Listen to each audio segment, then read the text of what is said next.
Je suis avec vous.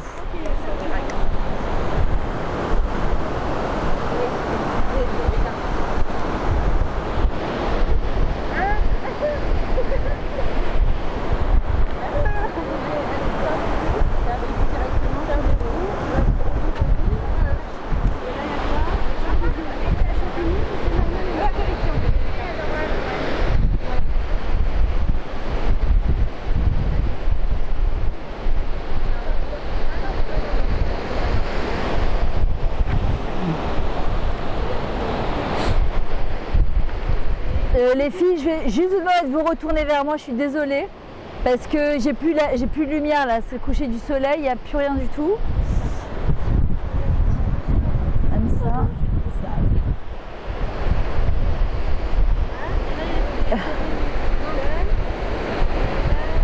Excuse-moi, tu crois que je peux prendre la petite menorah là? T'en as besoin de la petite lampe? Ouais. Ça t'embête si je la prends? Parce que je vois rien en fait. Sur mes feuilles de papier. Là, ouais, là ça serait top. Oh là là, magnifique. C'est magnifique. Ah là, c'est génial. Ah, la lumière, mais top de top. Bon, j'aime. Ok, alors je continue les filles. Vous mangez physiquement, je vous nourris spirituellement. Alors, vous savez que Bezrat Hashem, quand on va arriver à 120 ans, Sarah, on reprend si tu veux. Vous savez que quand on va arriver à 120 ans, Akadosh Baruch Hu, en fait, il va nous montrer tout le film de notre vie. Vous savez, il y a des choses qu'on fait parfois en cachette et qu'on se dit, ouais, heureusement que personne n'a vu. Hein. Vous connaissez ces trucs-là qu'on a l'impression que personne nous a vus et tu te dis heureusement que personne n'a vu. Ou parfois, vous savez, le truc, on allume la lumière Shabbat ou on a éteint le masgan sans faire exprès, et puis avec un coup de coude, on l'a rallumé sans faire exprès. Personne. Non? Mais tu fais quand même tchouva sur ça? Est-ce que tu fais quand même tes chouvas sur ça? Est-ce que tu fais quand même tes chouvas? Même si t'as pas fait exprès? Non, tu vas pas rester 50 ans à pleurnicher. C'est juste dire à Kadesh Baruch Hu Mechila que j'ai pas fait, parce que malgré tout, si tu l'as fait, bah, si tu l'as pas fait volontairement, mais tu l'as fait. Donc le truc, c'est de faire tchouva tout de suite. On n'attend pas Yom Kippour. Comme tu m'as dit, on peut pas se rappeler de toute la avérote qu'on a fait toute l'année. Alors en vrai, c'est tout de suite tu fais tchouva. Maintenant, ce qui se passe, écoutez cette histoire parce que c'est une vraie histoire qui s'est passée. Il y a eu un couple qui s'est marié et en fait, le père de la mariée, quand ils sont venus à un moment pour payer le mariage, le père de la mariée, il s'est rendu compte en fait que tout l'argent, il y avait 50 000 shekels dans la poche pour payer le mariage, ils n'y étaient plus. Il est comme un fou, il est là, il ne sait pas quoi faire, etc. Et bon, il est obligé de refaire un crédit pour payer le mariage. Et c'est une vraie histoire qui s'est passée. Hein. Passe quelques mois, donc les mariés reçoivent le film du mariage. Toute la famille, elle a installé, j'ai demandé de se retourner juste parce qu'il n'y a plus de lumière, je suis désolée. Les mariés, donc, ils arrivent, toute la famille, elle est là, les beaux-parents, les parents, ils sont assis sur le canapé, ils mettent le film du mariage, donc on voit la choupa, tous les invités, et puis arrive à un certain moment, on voit le père du marié qui va prendre les 50 000 shekels dans la poche du père de la mariée. C'est-à-dire qu'il avait perdu ses 50 000 shekels et en vrai c'était le père du marié qui lui avait piqué. Je ne sais pas si vous imaginez la honte à ce moment présent. Il y a les mariés qui sont là, toute la famille elle est là. C'est la honte de la vie. C'est vraiment, personne ne savait que ça avait été filmé. C'est une vraie histoire qui s'est passée. On dit quand on arrive à 120 ans, toute notre vie elle défile devant Hachem comme ça. Maintenant, imagine, Chazé Shalom, il y a des ktaïm comme ça dans notre vie qui se sont passés, où tu te dis, oh là là, si je pouvais les couper ces moments-là, que ça ait jamais existé. Parfois des choses qu'on a dit qui n'étaient pas très sympathiques. En vrai, Kadesh Baruch Hu, il nous donne la Izdavnout, l'opportunité de ces moments-là de notre vie, de couper ces moments-là. On n'en veut plus. Comment on fait? Eh bien, quand on vient à Yom Kippour et qu'on fait Teshuvah Be'emet et qu'on dit à Kadesh Baruch Hu, écoute, j'étais pas consciente ou j'étais consciente, mais je te demande bémet pardon de t'avoir fait de la peine.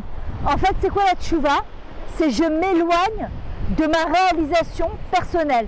Je suis venue sur terre pour faire quelque chose, et en faisant des avérotes, et vers Hachem, je passe outre Akadosh Baruch Hu, comme si qu'il n'était pas là. C'est-à-dire quand on fait une avéra, c'est que comme si on se disait Hachem il n'est pas là. Mais quand on comprend qu'Hachem il veut que notre bien, et quand il nous demande de faire les mitzvot, c'est que pour notre bien. C'est pas, on lui rend pas un service, il faut arriver à comprendre. On se rend service. Comment on se sent quand on fait des mitzvot? On se sent bien. On a l'impression de faire des choses bien dans notre vie. Quand on fait du chesed, quand on dit quelque chose de gentil à quelqu'un, quand on a fait une bonne fila, comment on se sent? On se sent bien. Après avoir écouté le chauffard, on se sent bien. Akadosh Baruch Hu nous donne cette isdamnout, cette opportunité à Kippour, en fait de se rapprocher de lui à nouveau et de redémarrer notre année Michadash.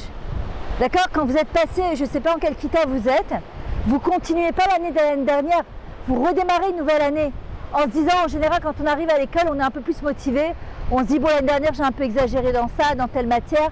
Allez, tu sais quoi, je suis en Yud, Yudalev, Yudbel, j'en sais rien. Et tu sais quoi, cette année, je vais donner le maximum et je veux réussir. En vrai, c'est exactement pareil avec Hachem. Il nous donne l'opportunité de redémarrer à zéro. Maintenant, sur quoi on doit être sadique? Parce que honnêtement, quand on fait tchouva, le jour de Yom Kippour, déjà on prend conscience de toutes les choses qu'on fait. Vous savez, par exemple, quand on dit Gazanou, Hachem, je te demande pardon que j'ai volé. Il y a des gens qui te disent, Ras de Shalom, ça va pas, j'ai jamais volé de ma vie. Pour moi, un shekel, c'est un shekel. Nachon. Sauf que parfois, ta copine, elle t'appelle, et t'es en train de parler avec elle, mais c'est elle qui t'a appelé, et tu as une autre copine qui t'appelle au même moment. Et tu lui dis, attends 2 minutes, je te reprends. Non, c'est elle qui t'a appelé, c'est pas toi qui l'as appelé. Et tu la laisses poireauter 5 minutes au bout de la ligne. Ça s'appelle voler. Vous savez pourquoi? Mais c'est son temps. Son temps, il est pas, et son montant, il n'est pas plus important que le sien. Je dois lui demander la permission. Excuse-moi, est-ce que tu veux que je te rappelle dans 5 minutes? Ou je peux te laisser attendre 5 minutes, mais je ne peux pas décider volontairement de la laisser 5 minutes sur la ligne. Attends, je te rappelle. Mais, ou 2 secondes, ne quitte pas. Par exemple, tu empruntes un cahier à une copine de maths, tu lui dis, je te promets que je te le rends demain. Passe une semaine, tu ne lui as pas rendu. Oh, ça va, excuse-moi, je suis désolée. Quoi, ça va, excuse-moi. Tu empruntes 100 shekels à une copine et tu lui promets que tu lui rends dans 2 jours. Tu ne lui as pas pu lui rendre dans 2 jours. Qu'est-ce que tu fais? Il y en a qui se faufilent, et il y en a qui ont un peu plus de harayout, qui viennent, qui appellent la fille, qui écoute, je suis désolée, j'ai pas encore les 100 shekels, je peux pas te les rendre maintenant. Je suis désolée, est-ce que ça peut attendre encore un petit peu? Et en vrai, à Yom Kippour, on demande pardon dans les moindres petits détails.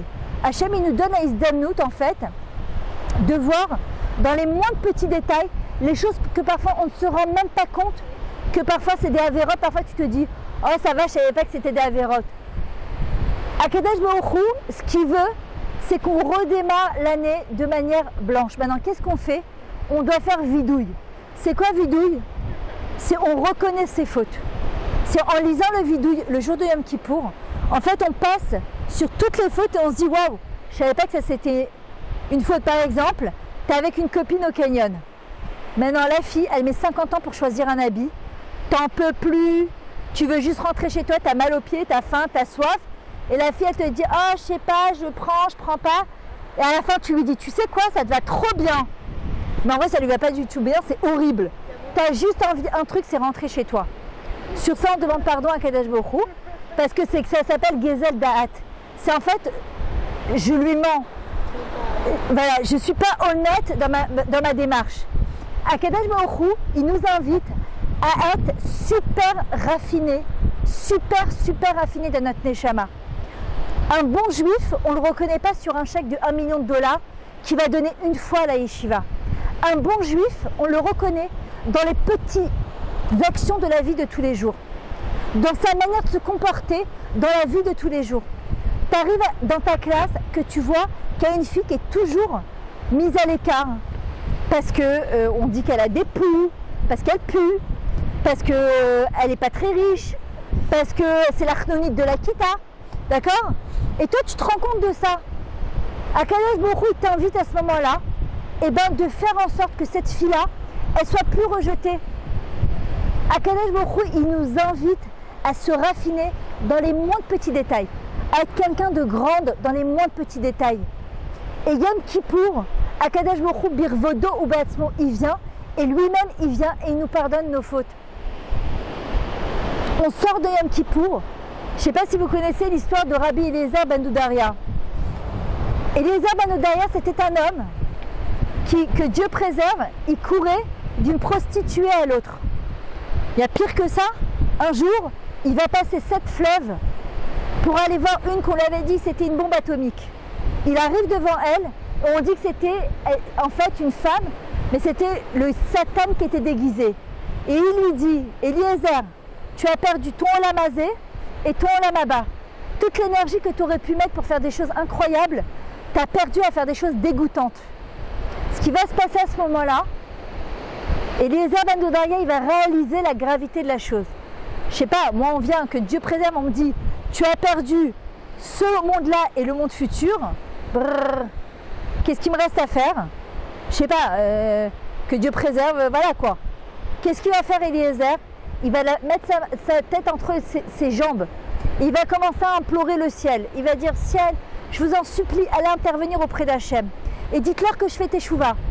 Soleil, soleil, étoile, étoile. Il va appeler la terre entière, mais personne ne va intervenir. Parce que quand on fait teshuva soi-même. Et à un moment, il va dire à Hachem, je te demande pardon. Je ne savais pas que j'avais pas pris conscience de la gravité des choses. On dit qu'il a tellement pleuré, c'est ce qu'on appelle la charata dans le vidouille. C'est que tu réalises d'un coup, tu te dis, Ribono shel olam, mais comment je suis descendu aussi bas? Comment je me suis éloigné d'Hachem aussi grave? Ça s'appelle les itraret. Et il dit à Hachem, je te demande pardon à Kadosh Baruch Hu. On dit que sa tchouva, elle était tellement pure qu'il y a une bat kol qui est sortie du ciel, sa neshama, elle est sortie de lui, et il y a une bat kol, une voix qui est sortie du ciel et qui a dit Rabbi Eliezer ben Doudaria Muzman lechaye olam haba. Pas Eliezer, il est devenu Rabbi Eliezer en l'espace d'une demi-seconde. Il a racheté son Olam Hazé. Non, pas son Olam Hazé parce qu'il est mort, mais son Olam Haba en l'espace d'une seconde. Comment? Par une tchouva sincère. Alors Hachem, il n'attend pas qu'on meure pour faire tchouva. Il veut que de notre vivant, on puisse vivre bien et faire teshuva. Alors le Chachamim, il pose la question, il dit quoi Rabbi? Rabbi de quoi? Il n'a pas eu de talmidim, il a fait n'importe quoi toute sa vie. Vous savez en quoi il est devenu Rabbi? Parce que grâce à son comportement et à sa force de tchouva, il nous enseigne qu'une personne, même si elle est arrivée au pire du pire du pire, elle a fait la vérote, les plus graves. Souvent on nous a appris, moi je me rappelle à l'école, on m'avait dit, tu as une feuille blanche. C'est quoi une charata? C'est comme une... je sais pas comment on traduit une charata. Comme une... Hein? J'entends pas. Non, ouais, c'est un regret, mais en fait c'est les chot quelque chose. Gravé, exactement. Une gravure en fait, mais ça part pas. Tu mets des aiguilles dans une feuille blanche, quand tu les enlèves, voilà. Moi on m'a toujours appris ça à l'école, c'est vachement encourageant, sauf que tu as l'impression que même si tu fais tes choix toute ta vie, eh ben, il te restera toujours ta vérote. Et en vrai, les Chachamim ils disent non. La charata, c'est que même si a priori tu as gravé des choses par ta vérote, quand tu viens et que tu fais une teshuva sincère, Akadosh Baruch Hu il accepte ta teshuva. Même pour la pire d'Avera, quand c'est une teshuva qui est faite sincèrement. Maintenant, la troisième démarche, c'est quoi? Kabbalah La'atid. C'est que quand tu fais teshuva, ben forcément, tu dis à Hachem, tu sais quoi? Bli neder, je prends sur moi de ne pas recommencer. Maintenant, Béhémet, c'est que le jour de Yom Kippour, on fait teshuva sur des choses où parfois tu te dis, non mais je fais teshuva, mais c'est du mensonge parce que je sais pertinemment qu'après Yom Kippour, je vais recommencer. Alors, le jour de Yom Kippour, et à Seret Yemei Teshuva, Hachem, il nous invite quand même à nous dire, tu sais quoi? C'est pas grave, fais quand même teshuva. Tu sais pas ce qui va se passer toi après Yom Kippour. Moi je sais pas, j'en sais rien. Mais sur une Avera, venez on essaye de faire teshuva, Béhémet sur cette Avera. On l'étudie à fond et on essaie de plus recommencer. On apprend de Avraham Avinu. Il était idolâtre, fils d'idolâtre. D'accord? Quand à l'âge de 3 ans, il va découvrir la grandeur d'Hachem, qu'est-ce qu'il va faire? Il va dire à Hachem, moi je vais être ton associé. Moi je suis ton associé. Alors Noach il vient, il lui dit, allô, pour qui tu te prends? Toi tu es l'associé d'Hachem, tu es tout petit comme ça. Abraham il lui disait, le méchané, qui je suis, d'où je viens, moi je serai l'associé d'Akadosh Baruch Hu. il va faire teshuva sur toutes les 3 années d'idolâtrie qu'il a fait. Mais à un moment, il s'adresse à Hachem, il lui dit, peut-être qu'Akadosh Baruch Hu, tu ne m'as pas pardonné ces 3 années d'idolâtrie, je suis quand même idolâtre, fils d'idolâtre, même que j'ai fait teshuva. Qu'est-ce qu'il lui répond à Hachem? Écoutez bien ça. Il lui dit, toutes tes années où tu as été idolâtre, Ketal Yaldutecha, elles sont comme la rosée. C'est quoi la rosée? Ça laisse pas de traces le matin, on a des gouttes d'eau comme ça humides qui se posent sur les voitures, sur les fenêtres, et dès que le soleil commence à sortir, ça disparaît. Alors que la pluie, elle laisse des traces. Hachem il lui dit, sache que tes 3 années où tu as fauté, elles sont comme le tal, comme la rosée. C'est quoi la rosée? Hachem il lui dit, parce que tu as fait tes teshuva sur ton idolâtrie. Plus que ça, tu vas te servir de ta teshuva. Tu vas aller voir les gens et tu leur dis, vous savez quoi? La Avodah Zara, ça sert à rien, c'est du vent, tout ça. Je vous assure que dans ce monde, il y a seulement un Dieu qui existe. Je vous assure, ça sert à rien. Faites teshuva. Et que les gens, grâce à toi, ils font teshuva. Non seulement Hachem, il nous pardonne toutes nos avérotes passées sur ce domaine-là, et en plus, il nous transforme tout ça en mérite. Et tous les mérites des gens qui ont fait teshuva grâce à nous, par exemple dans un domaine où tu t'es renforcé, et tu vois une copine qui fait exactement la même chose. Maintenant, tu ne peux pas dire à une copine, tu sais, il faut faire ceci. Moi, je ne suis pas passée par là, mais quand toi, tu es passé par là, c'était dur pour toi et que tu t'es renforcé, et que tu vas voir la fille, tu lui dis, tu sais, moi aussi, j'ai fait la même chose. Mais tu sais quoi, voilà, ça a été quoi mon processus de teshuva? Et que grâce à toi, cette fille-là va faire teshuva. Non seulement Hachem, il t'efface toute ta avérote, et en plus, il te transforme tout ça en mérite. Ça, c'est le chesed atzum d'Akadosh Baruch Hu. C'est gigantesque, on ne se rend même pas compte comme Hachem, il est et Rabbeinu Yonah, il dit d'arriver à Yom Kippour complètement prêt. Arriver à Yom Kippour, et c'est un jour de joie. Kippour, Kepourim. Est-ce qu'il y a un jour plus joyeux que Pourim? On dit, ben Yom Kippour, c'est aussi joyeux. C'est appelé Yamim Tovim. Ça et tout béav. Pourquoi? Parce qu'Akadosh Baruch Hu, il vient et te dit, tu redémarres ta vie à zéro. Je te pardonne toutes tes avérotes. Mais va dès qu'on arrive Bessimcha. Maintenant, Bessimcha, évidemment, à condition qu'on arrive à Yom Kippour et on comprend ce qui se passe ce jour-là et qu'on demande pardon à Hachem. Et on lui dit merci à Akadosh Baruch Hu que tu m'as permis de faire teshuva. Qui c'est qui va écrire le premier Tehillim? Est-ce que vous savez qui va écrire le premier Tehillim? C'est Adam Arishon. Adam Arishon, il vient et quand il va faire teshuva, c'est lui qui va faire le premier Tehillim. Mizmor Shir Leyam HaShabbat, Tov Leodet Lachem. Le Harizal, il dit Tov Lehidvadot Lachem. Combien c'est bon de pouvoir reconnaître ses fautes devant Hachem. Comment on se sent bien. C'est quoi la force de l'Aïdbo des doutes? De venir dire à Hachem, écoute, Akadosh Baruch Hu, j'y arrive pas, c'est difficile pour moi. C'est qui, quelle fille d'entre vous j'ai eu il y a 2 ou 3 ans en cours? Ok, je sais pas si je vous avais déjà raconté, c'est que les deux. Ok, je sais pas si j'avais déjà raconté cette histoire. Quand je suis arrivée à Bétar, je suis arrivée directement de France, d'accord? Donc j'avais les manches courtes, j'avais la tête couverte, j'avais pas de collant. De quoi? Toi aussi? J'avais les jupes, bon, juste aux genoux, et j'allais tout le temps en cours de la Rabbanit Toufi, qui était une très grande dame. Et quand j'arrive là-bas, il y a une femme qui vient me voir, une Française, et elle me dit, tu sais, tu as une fente derrière ta jupe, et on n'a pas le droit d'avoir des fentes. Je la regarde, je lui dis, oui, le problème, si ma jupe elle arrive après le genou, je ne sais pas où est le problème.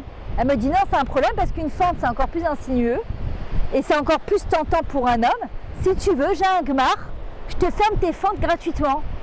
Je dis, qu'est-ce qu'elle veut celle-là? Alors je lui dis, non merci, c'est très gentil à toi, je suis partie. Le lendemain, je reviens, à Oda, elle vient, elle me dit, si tu veux, non, je te ferme tes... Et tous les jours, chaque fois que j'ai le cours à Rabbanit Toufi, elle me saoulait, je te ferme tes fentes. Et je voulais pas fermer mes fentes, surtout à l'époque, il y a 25 ans, quand je suis arrivée en Israël. Fermer des fentes, c'était rajouter des bouts de tissu, c'était horrible. C'est pas les belles jupes qu'il y a aujourd'hui. C'était vraiment, ça faisait hyper haredos. Tu sais, les trucs, vraiment, c'était... Et moi, je dis, hors de question. Donc j'arrive, et moi, dans ma tête, je me dis, on n'entend jamais rien pour rien. Parfois, vous pouvez sortir d'un cours de Torah et vous dire, oh là là, j'aurais préféré ne pas savoir. Au moins, si je n'étais pas venue, au moins, je ne le savais pas. Maintenant que je le sais, ben, quelque part, je n'ai pas le choix de le faire. Mais pourquoi vous croyez que Akadosh Baruch Hu, il ne vous avait pas donné cette information avant? Parce qu'il estimait que ce n'était pas le moment pour vous. Vous n'étiez pas encore prête. À partir du moment où on entend quelque chose de nouveau, au lieu de se dire « Oh là là, quelle tannée, j'aurais préféré ne pas savoir », on ne peut pas aujourd'hui, avec toute l'information qu'on a, en 2018, avec les Facebook, les WhatsApp, l'Instagram, les livres, les CD, toute l'information qu'on a, se dire « Je ne savais pas ». Ça n'existe pas. Maintenant, à partir du moment où tu entends quelque chose de nouveau, tu vas sûrement entendre quelque chose de nouveau quand tu vas sortir du cours. Tu peux soit te dire « Oh là là, j'aurais préféré ne pas venir. Franchement, quelle idée d'organiser un cours comme ça la veille de Yom Kippour. Maintenant, c'est Mechayev aussi. » Ou bien te dire « Baruch Hashem, Hashem il m'invite à grandir. » Maintenant, c'est quoi la démarche? Est-ce que je vais te dire « Sors de là, allez, mets la jupe longue, ferme le truc ici, on n'est plus Mechal el Shabbat, on va plus jamais à la plage, on touche plus jamais un garçon de sa vie ?» Non. Ça serait débile de faire un truc pareil, ok?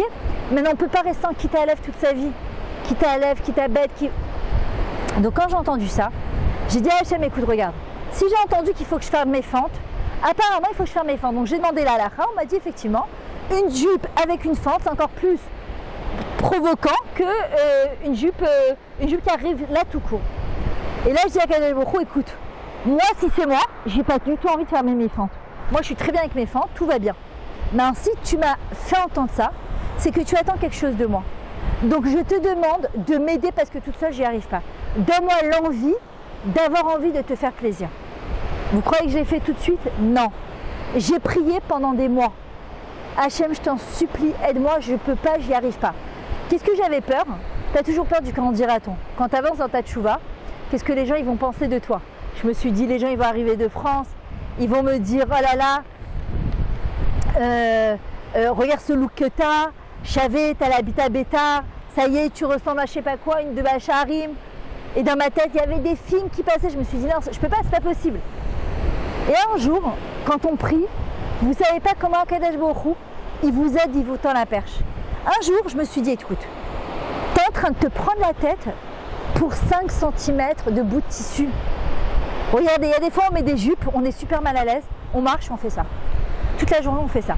On met un truc un petit peu ouvert toute la journée. On met une veste, elle ne se ferme pas bien, et toute la journée, on fait ça.